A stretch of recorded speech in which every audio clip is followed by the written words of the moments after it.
Residents had a scare today when part of a Montana rail link locomotive had an electrical grid fire. It happened near a train pulling crude oil just after 1 p.m. MTN's Lillian Langston was there to see the rising smoke from the train. She brings us a story. A scary sight for some Missoula residents Sunday when two metal boxes on top of this locomotive caught fire near a train carrying crude oil. Here inside what they call the dynamic braking box on the top of the engine. It's a sealed unit up there inside metal. There's really no access to it. Missoula firefighters say because of the locations of the fire on the train, they weren't able to put it out.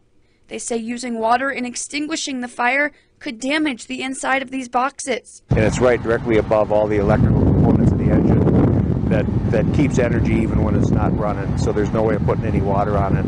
Train engineers told Missoula City Fire that this has never happened before.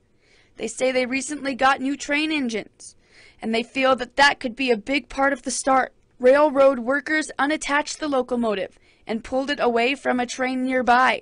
A train stretching as far as the eye could see, all filled with crude oil. It's contained inside those metal boxes. We checked the rest of the engine. There's no extension around any place, so there's no hazard of that. But some locals, seeing that the fire was burning close to a whole lineup of cars carrying highly flammable material, think it could have been a major disaster. Yeah, anytime you've got a spark or a flame that close to a train carrying how many cars of oil, that's a dangerous situation to me. Inglefred works for a grassroots campaign in Missoula, tracking the amount of coal and oil trains running through the city. And he thinks one spark gone wrong could have changed everything. If you're bringing more trains through this area at the same time as we've got cargo like oil coming through, that raises the risk of something like this happening.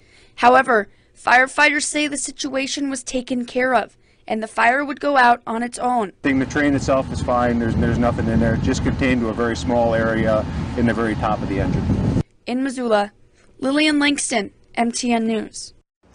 The cause of that fire has not yet been confirmed. Linda Frost with Montana Rail Link did issue a statement saying no injuries were reported in the incident.